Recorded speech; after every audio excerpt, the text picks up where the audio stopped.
Que le Seigneur soit béni.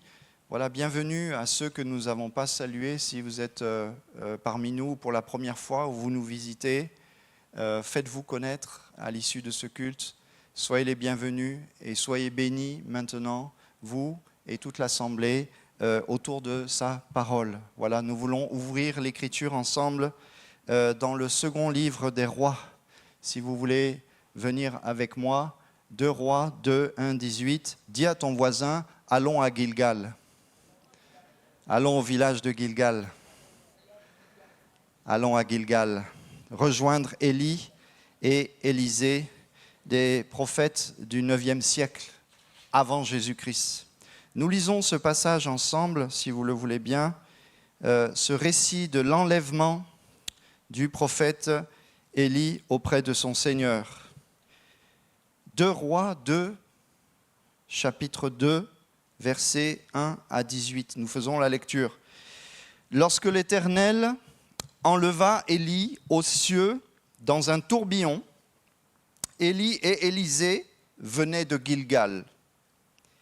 Et Élie dit à Élisée, « Je te prie, demeure ici, car l'Éternel m'envoie jusqu'à Béthel. » Mais Élisée dit, « L'Éternel est vivant, et ton âme est vivante.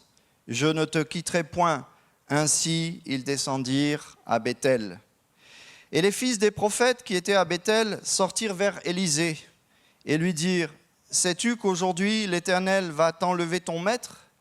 Et il dit, « Je le sais bien aussi, taisez-vous. » Élie lui dit, « Élisée, je te prie, demeure ici, car l'Éternel m'envoie à Jéricho. » Mais il répondit, « L'Éternel est vivant, et ton âme est vivante.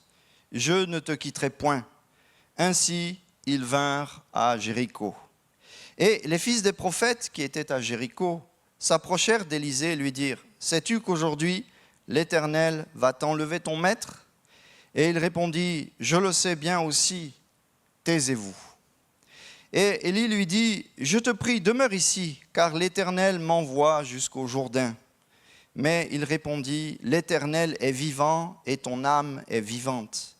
Je ne te quitterai point. » Ainsi, ils s'en allèrent tous deux. Et 50 hommes d'entre les fils des prophètes vinrent et se tinrent à distance vis-à-vis d'eux, tandis qu'ils s'arrêtaient tous deux au bord du Jourdain.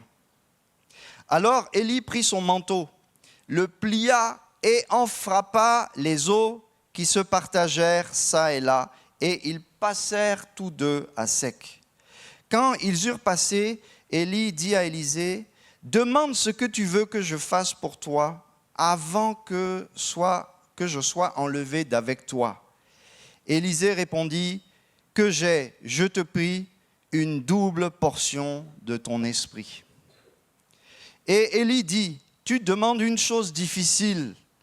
Si tu me vois enlevé d'avec toi, il t'arrivera ainsi.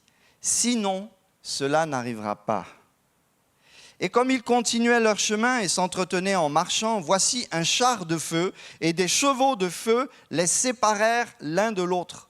Et Élie monta aux cieux dans un tourbillon. Et Élisée, le regardant, criait, « Mon père, char d'Israël et sa cavalerie !» Et il ne le vit plus. Et saisissant ses vêtements, il les déchira en 2 pièces. Puis il releva le manteau qu'Élie avait laissé tomber de dessus lui, et il s'en retourna et s'arrêta sur le bord du Jourdain. Et il prit le manteau qu'Élie avait laissé tomber de dessus lui, et il en frappa les eaux et dit, « Où est l'Éternel, le Dieu d'Élie ?» Lui aussi, il frappa les eaux qui se partagèrent çà et là, et Élisée passa.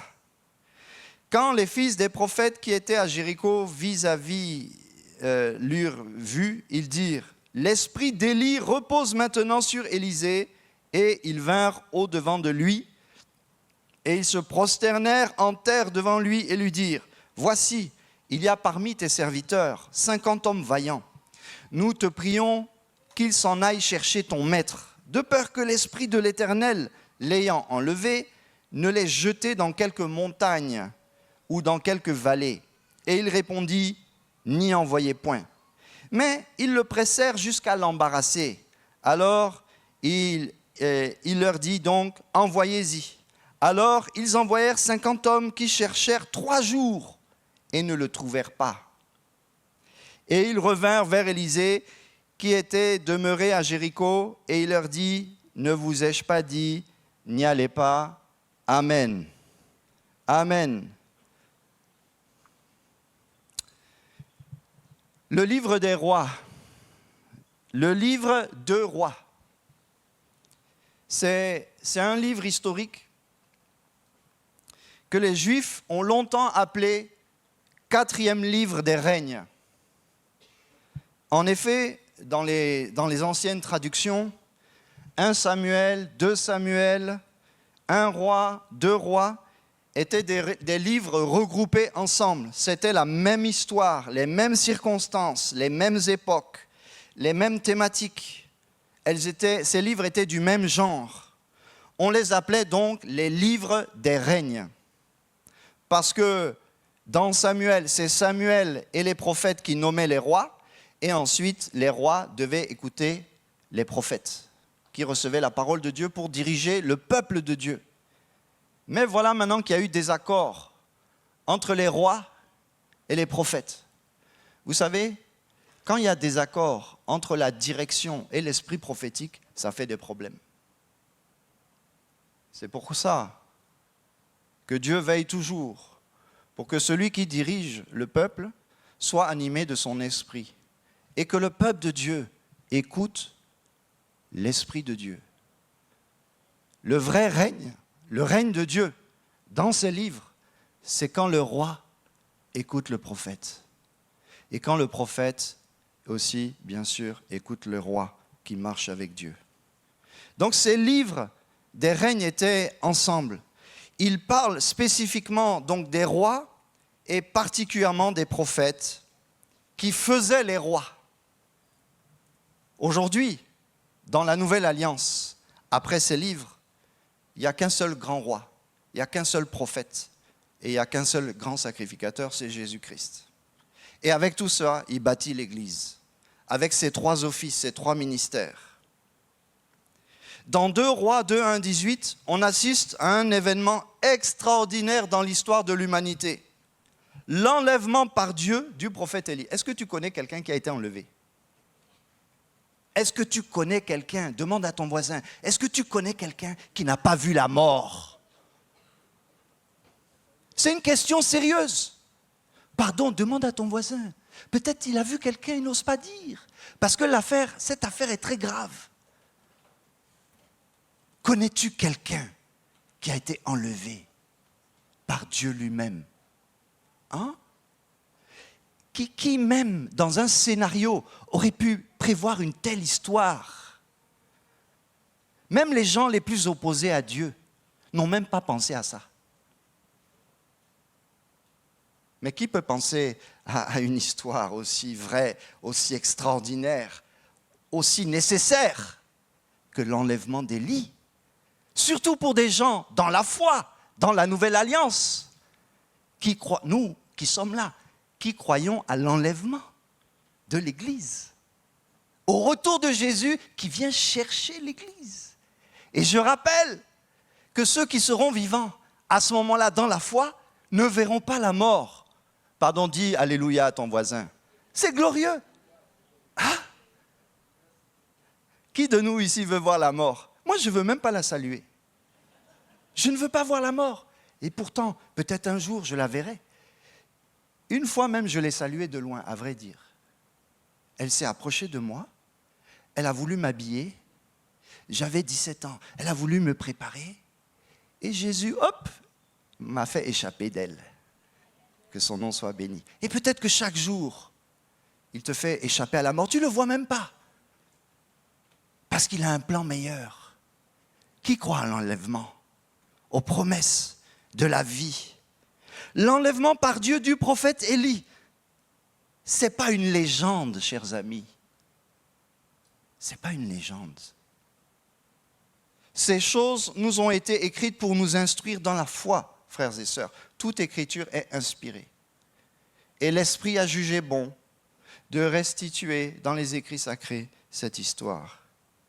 Le verset 1 résume non seulement l'événement, mais aussi la trajectoire de Gilgal jusqu'au lieu de l'enlèvement, qui n'est pas mentionné au verset 1. Mais déjà, tout est dit. On est à Gilgal, il y a un voyage qui commence et quelque chose va se passer. Tout est dit au verset 1. C'est-à-dire, c'est pas comme dans les films, vous savez, où dans les films, on est obligé d'attendre la fin pour comprendre. Là, tout est dit. Élie va être enlevé. Mais le contenu, là, manque un peu. Comment ça va se passer? Qui va croire? Je ne sais pas comment le Seigneur va venir te chercher. Personne ne le sait. Qui peut dire, je sais comment Dieu va me prendre? Personne. Pourquoi tu t'inquiètes ce matin? Pourquoi tu t'inquiètes? De quoi tu t'inquiètes? Le Seigneur te parle ce matin. Pourquoi tu t'inquiètes? Quand il va t'enlever là, tu ne vas pas devoir tout laisser? Il semble qu'Élie était en train de faire des choses et il a tout arrêté. Et il est venu, descendu, on en parlera tout à l'heure, à Gilgal. Et il commence une trajectoire complètement animée par l'Esprit de Dieu. Vous savez, quand c'est le temps, tout devient réglé par l'Esprit. Tout devient réglé. Et ça doit être l'histoire de l'Église. Une Église conduite par le Saint-Esprit. Une Église qui suit les pas du Christ. Une Église qui vise la montée vers le Seigneur. Élie a exercé pendant des décennies un ministère prophétique. Mais si ce moment-là n'était pas venu, tout ce qu'il a fait là sert à quoi? Si tout ce que nous faisons dans la vie chrétienne, ce n'est pas pour être finalement à la fin réunis avec Dieu là, pourquoi nous sommes chrétiens? Je te dis ce matin, pourquoi tu es là? À quoi sert ton christianisme? Si tu es là ce matin, pardon, reste jusqu'au bout. Demeure dans ton engagement. Reste jusqu'au bout. Car oui, l'enlèvement, c'est quand même l'aboutissement d'un ministère prophétique étonnant. Je rappelle qu'après Abraham, après Moïse, après David, Élie est le plus cité dans la Bible. C'est le plus cité. Quand on parle de la nouvelle alliance dans le Nouveau Testament, c'est lui qui est cité aussi en 4e position. Mais Moïse n'a pas été enlevé comme Élie. Abraham n'a pas été enlevé comme Élie. David n'a pas été enlevé. Mais ça doit nous parler, cette histoire. Ça doit percuter notre cœur. Donc, on voit ici au verset 1, un enlèvement qui a lieu aux abords du Jourdain. On voit ça au verset 7, 8, 11 et 13. On voit une trajectoire des deux prophètes ensemble, avec beaucoup de témoins à chaque fois. Vous avez remarqué, ce n'est pas quelqu'un qui est venu qui dit « Voilà, il s'est passé ça dans ma vie ». Il y a eu des témoins, nombreux, à chaque étape. Si on peut afficher la petite carte ici. Élie est conduit par l'Éternel vers les hauteurs de Béthel, mais il parle de Gilgal, qui est plus en hauteur. Alors attention, ce n'est pas le Gilgal de Josué. Quand Josué est entré dans la terre promise des siècles auparavant, ils ont traversé le Jourdain, miraculeusement aussi, mais dans l'autre sens, cette fois-ci. Et dans les plaines, il y a eu une circoncision, parce que beaucoup étaient nés dans le désert et devaient entrer dans le pays avec la marque d'appartenance du Seigneur. Et donc, à Gilgal, Gilgal veut dire rouler la pierre. C'est là où, justement, il y a eu circoncision. Mais ce Gilgal-là, où va Élie, dans ce rendez-vous, avant de descendre vers Béthel, c'est plus en hauteur. Et donc, Élie va faire avec Élisée. Donc, Élisée suit Élie. Élie suit l'Esprit de l'Éternel et l'Éternel commande aux choses. Et rappelle toute l'histoire ici du peuple de Dieu, dont Élie a gardé, en tout cas cherché à garder la foi sous le régime de rois impies comme Akab, qui a été longtemps et qui vient dans cette époque de mourir. Le roi Akab était un mauvais roi. Il ne respectait pas le culte à l'Éternel. Et Élie a tout fait pour toujours ramener le cœur des enfants d'Israël au Dieu d'Israël. L'Éternel m'envoie jusqu'à Béthel, verset 2. Puis le verset 4 dit qu'Élie est encore conduit ailleurs par l'Éternel. Verset 4, l'Éternel m'envoie à Jéricho. Donc là, il descend encore plus. Puis Élie est encore conduit ailleurs. Verset 6, l'Éternel m'envoie jusqu'au Jourdain. Et donc là, nous sommes dans la zone la plus basse. Vous savez que le Jourdain est un fleuve qui s'inscrit même en dessous même du niveau de la terre. Donc Élie part d'en haut, de Béthel. Béthel, c'est le lieu où Jacob a rencontré Dieu. Et il a dit, mais ici Béthel, donc des siècles auparavant, c'est toute l'histoire d'Israël qui repasse en revue dans cette petite trajectoire-là. On ne sait pas combien de temps ça a duré cette trajectoire entre Gilgal et puis le Jourdain. Peut-être quelques jours, quelques heures, on ne sait pas trop. Jacob avait connu Dieu là.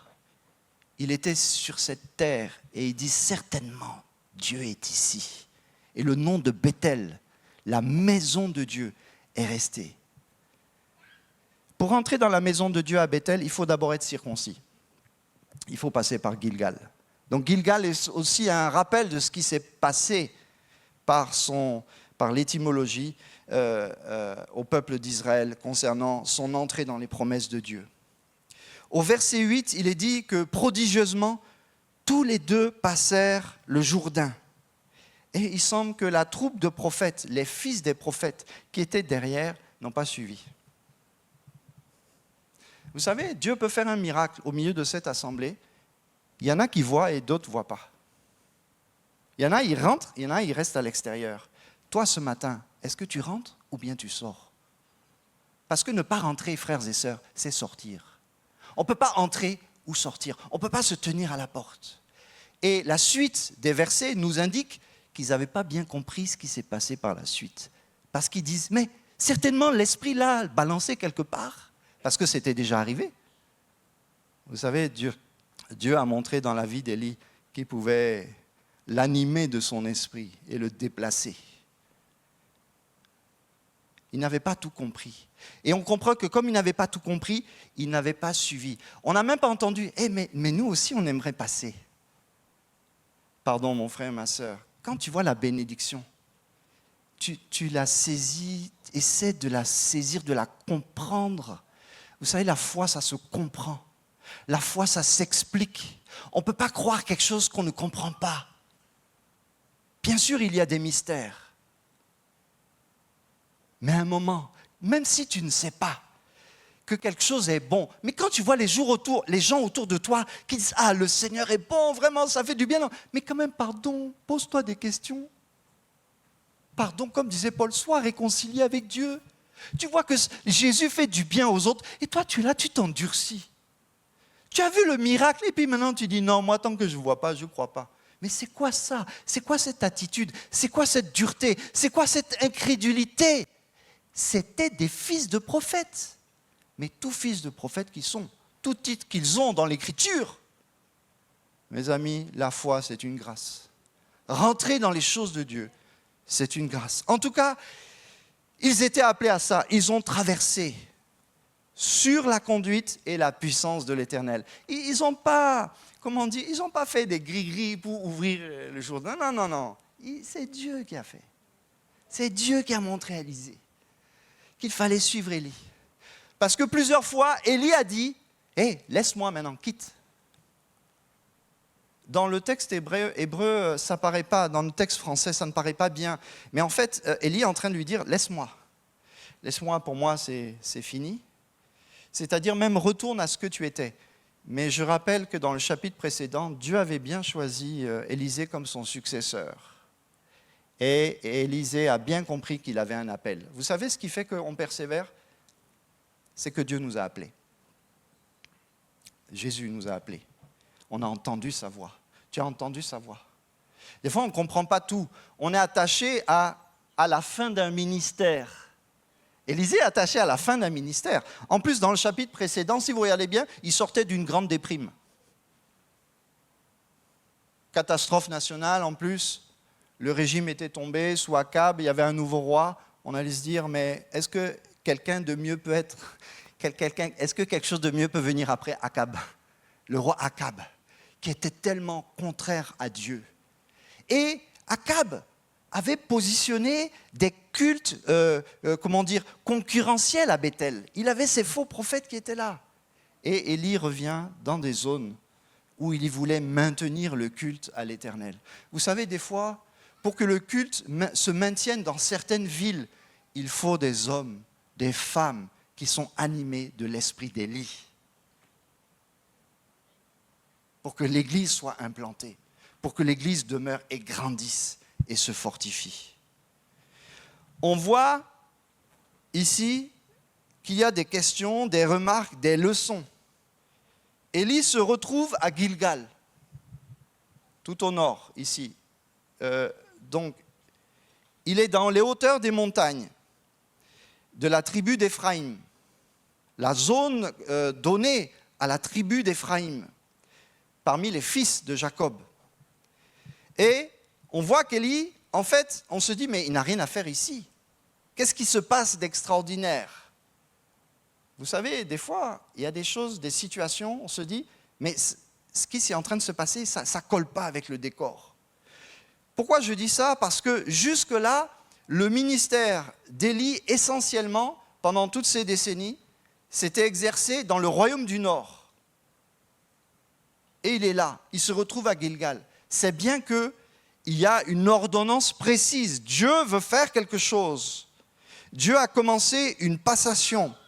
Mais le mode de passation doit se faire totalement dans la direction du Saint-Esprit, dans la direction de l'Esprit de l'Éternel, avec des hommes animés de l'Esprit. Il n'y a pas de passation saine sans l'œuvre du Saint-Esprit. Amen. Ah, ça c'est un petit amen. Est-ce que vous êtes les gens des amen ou pas? Amen. Il y a diverses manières d'exprimer sa foi, n'est-ce pas? Même le silence. On voit qu'Élie déjà n'avait rien à faire. Et Élie est un homme de l'esprit. Il est le grand défenseur du culte contre les Baals. Il est pour l'Éternel. Il s'est battu durant toute sa vie pour que la loi de Moïse soit suivie, pour qu'il y ait un retour. De même, on voit ici que plus tard, Paul sera animé de ce même esprit. Il dira que les authentiques chrétiens sont conduits par l'Esprit de Dieu, et c'est en cela qu'ils sont les fils de Dieu. Romains 8, 14. Élie est donc descendu dans la zone de la tribu d'Éphraïm. Et il est un lieu aujourd'hui qui s'appelle Djiljilaïa. Il est identifié comme le Gilgal de l'époque, et il va traverser la frontière pour maintenant entrer dans le territoire de Benjamin. Donc cette traversée, cette trajectoire part de Gilgal, Bethel. On est dans la zone d'Éphraïm et à un moment on traverse et on entre dans le territoire de Benjamin. C'est donc une descente du plus haut point en direction du Jourdain. La profondeur, chers amis, nous amène toujours à une descente intime vers le rapprochement d'une fin, d'une mort quelque part. Parce qu'autant Israël avait traversé le Jourdain, était mort à son ancienne vie en Égypte et devait conquérir, et maintenant, il semble que dans ce message, dans l'enlèvement va avoir lieu, mais de l'autre côté, à l'orient du Jourdain. C'est-à-dire qu'Élie est en train de nous dire, désormais, il va falloir conquérir une autre vie spirituelle. Parce que bientôt, les royaumes du Nord tomberont. Le royaume du Nord tombera. Le royaume du Juda aussi tombera. La malédiction à cause du comportement des conducteurs de Dieu, du Seigneur. Élie ne peut pas l'empêcher, mais Élie est en train de tracer un chemin. Les deux prophètes, donc, partent ensemble. Le verset 7 dit que depuis Jéricho, les fils des prophètes les suivent en direction du Jourdain. On ne sait pas combien de temps ça prend pour Élie d'avoir la pensée de Dieu, mais il est là et il informe Élie. Ah, Élisée, Dieu me dit d'aller là, et il va là. Après, Élie dit à Élisée, Élisée, Dieu me dit d'aller là. Et là, vous voyez, j'aimerais vous dire à ceux qui cherchent le plan de Dieu, Dieu ne nous révèle pas toujours tout son plan d'un coup, mais il nous teste, il nous éprouve. Et c'est conduite jour après jour par le Saint-Esprit. De même qu'Israël devait apprendre à voir la manne cesser et de rentrer, de conquérir la terre promise, de même le chrétien doit, dans la manne, dans cette recherche de la manne, chaque jour chercher la conduite du Saint-Esprit. Parce qu'aujourd'hui, Dieu te dit d'aller là, mais Dieu aussi peut te donner. Mais il y a une cohérence. Vous avez vu que dans la trajectoire d'Élie, il y a une cohérence. À Gilgal, si tu peux passer la diapo suivante, c'est une trajectoire toute droite. De Gilgal, Bethel, Jéricho, et il traverse tous les lieux. Jéricho, le lieu de la grande victoire du peuple d'Israël, qui avait fait 7 fois le tour de ces murailles, et ils avaient vaincu leurs ennemis. Mais une aussi belle victoire ne valait pas la suite, le contact avec le Jourdain et la traversée du Jourdain.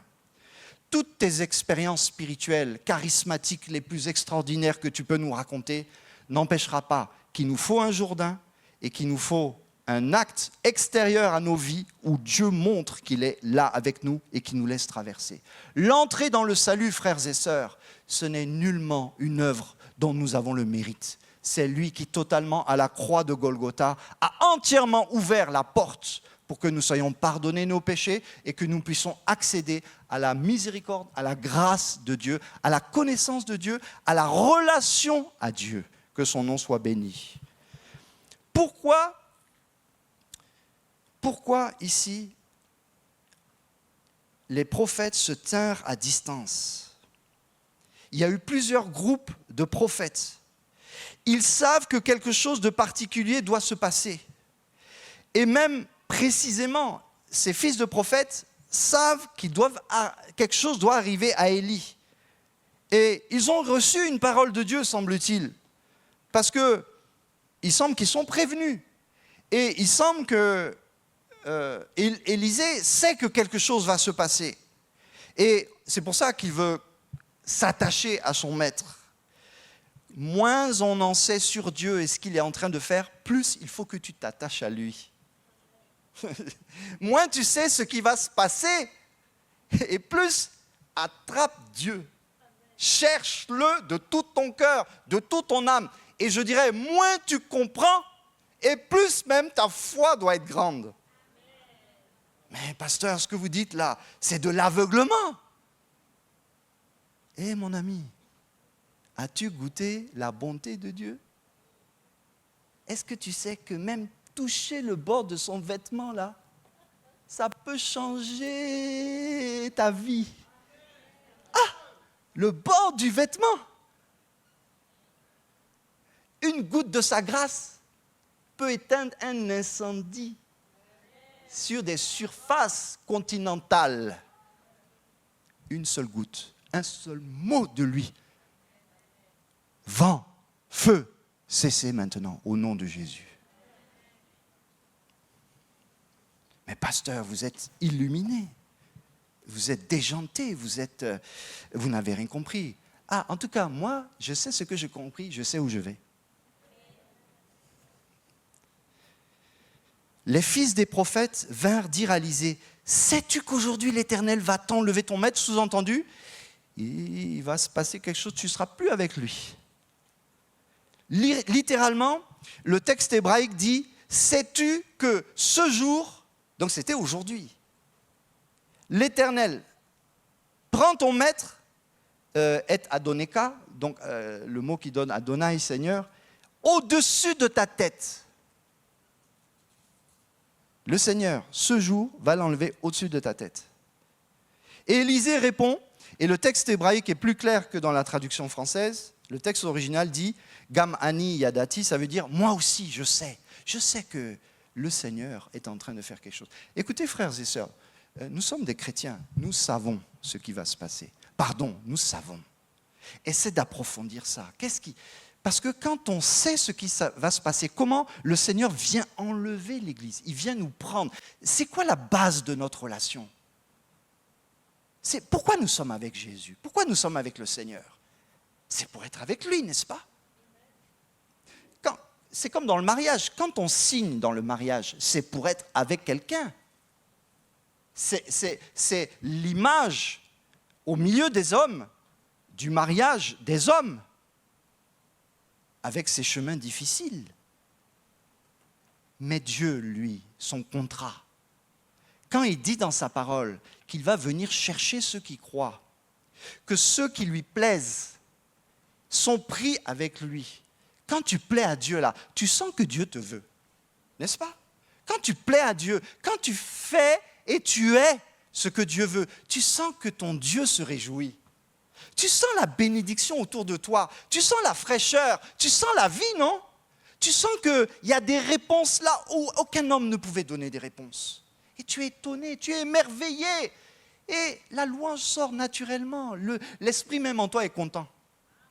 Vous savez, souvent le Saint-Esprit comprend avant nous ce qui se passe et nous dit « Hé, voilà ce qui est en train de se passer. Ah, donc je dois me réjouir. » Mais oui, le Saint-Esprit, c'est l'esprit de joie. C'est l'esprit de persévérance aussi. Là, tu dois persévérer. Je te tiendrai, je te soutiendrai, je te porterai. Parce que pour Élisée, c'est terrible ce qui se passe. Son maître, le monde d'Élisée était en train de s'écrouler. Je comprends qu'il a demandé double portion, c'est-à-dire assez à manger pour aujourd'hui, aussi pour demain. L'esprit pour aujourd'hui, l'esprit pour demain. Double portion, c'est quoi? Ça nous parle de quoi? Du temps de la manne où on donnait pour le samedi, pour 2 jours. Ça suffisait pour 2 jours, une double portion de manne. Eh bien Seigneur, nous à Mon Plaisir, on demande une double portion. Une double portion, parce que non seulement pour nous, mais aussi pour les autres. Pour pouvoir donner de l'esprit. Et quand je dis de l'esprit, frères et sœurs, ce n'est pas la magie, parce que certains pensent que le Saint-Esprit, c'est la magie. C'est un truc, j'en ai un peu, je t'en donne. Non, ce n'est pas ça. L'onction, ce n'est pas ça. L'onction, elle est transmise parce qu'il y a une approbation du cœur de Dieu. Dieu est d'accord, Dieu aime ça, Dieu aime partager. Moi aussi, je sais. Ce que signifie ce texte ici, c'est que Élisée était déjà informé par le Seigneur, mais il reconnaît que les fils des prophètes le savent, tout comme lui, et que ce n'est pas une révélation exclusive, que ce n'est pas un phénomène bizarre. Dieu peut enlever un homme sans que celui-ci ne voie la mort, car la foi d'Élie plaît à Dieu, comme du temps d'Enoch, car Élie est le 2e homme dans la Bible à être enlevé après Enoch. Dans Genèse 5, au verset 21 à 24, la marche d'Enoch, le patriarche, donc des siècles avant, plaisait à Dieu. Il marchait avec l'Éternel. Et puis la Bible nous dit, Moïse nous dit dans Genèse 5, et on ne le vit plus parce que Dieu l'enleva. Vous savez, quand on devient chrétien, j'aimerais parler aux jeunes convertis. Quand on devient chrétien là, et qu'on s'engage, il y a des endroits où on ne te voit plus. Il y a des choses, on ne te voit plus, comme on dit, là-dedans. Tu n'es plus là-dedans. Je te parle à toi. Tu sais où tu es, aux jeunes. Quand on devient chrétien, là, Dieu nous enlève de ça. Il nous met ailleurs. Il nous enlève de ça. Il nous rapproche de lui. Tu n'es plus là-dedans. C'est pour ça que tes amis avant, ils disaient « Mais on ne comprend plus, tu n'es plus là. Quand il y a la fête, tout ça, tu n'es plus là. » Oui, tu as raison. Il m'a enlevé. Maintenant, j'écoute celui qui enlève. Est-ce que tu as entendu? Jeunes gens, vous entendez? Et ça tient pour moi, parce qu'après, il faut continuer à avoir un esprit d'enlèvement. Des fois, je peux me retrouver dans des situations que tu n'as pas cherchées. Et l'esprit te dit, enlève-toi d'ici tout de suite. Des attitudes, des paroles, des propositions, des tentations. Enlève-toi maintenant. Comme on dit au Congo, quitte. Quitte là, tout de suite. Quitte. Quitte.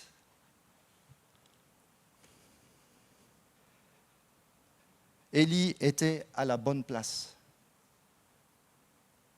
Élisée aussi.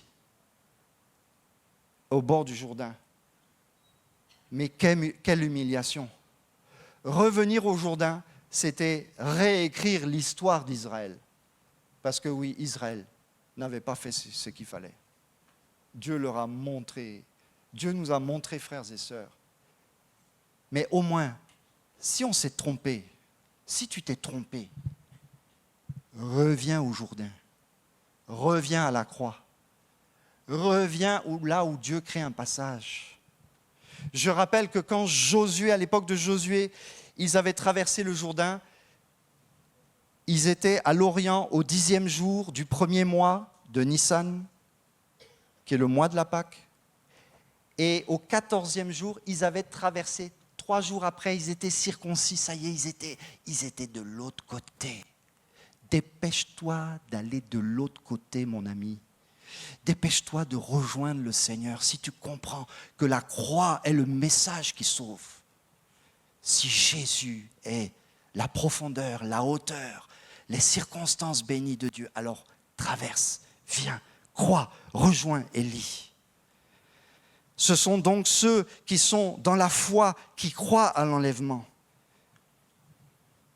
Même si cette histoire est vécue dans des circonstances d'apostasie, oui, d'apostasie, il y en a un qui tient.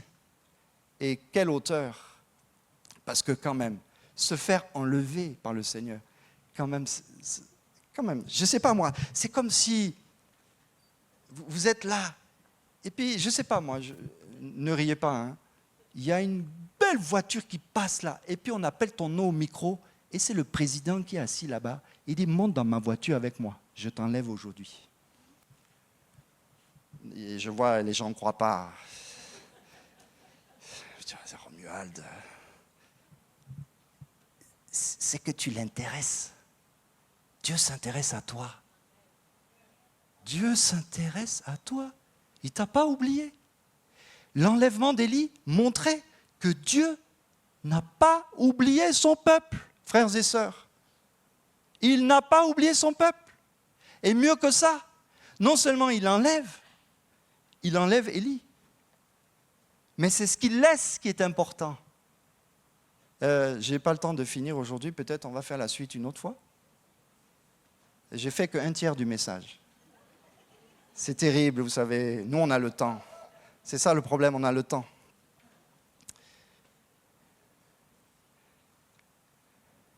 Il laisse Élisée. Quand vous comparez Élie et Élisée, tous les deux sont des figures de Christ. Élie n'est pas connu, sa tribu n'est pas connue. On ne sait pas d'où il vient. On le connaît seulement sous le nom de Tishbite, de tel endroit. Élisée, lui, est connu. 8 fois, Élie est nommé homme de Dieu. 23 fois, Élisée est nommé homme de Dieu. Élie est parti. Mais ce qu'il laisse là, c'est plus encore. Double portion. Le ministère d'Élisée va durer 2 fois plus de temps que le ministère d'Élie en temps. Il meurt dans les années 800, alors que là on est en 853. Le double du temps. Le double du temps. Regardez, lisez ces passages, tous les passages. Élisée va faire beaucoup plus de miracles qu'Élie. Il semble que la grâce n'a pas cessé. Il va purifier l'eau. Il va rendre des morts. Il va bénir, donner de la nourriture. Élisée est quelqu'un de plus proche. Élie était beaucoup plus sauvage.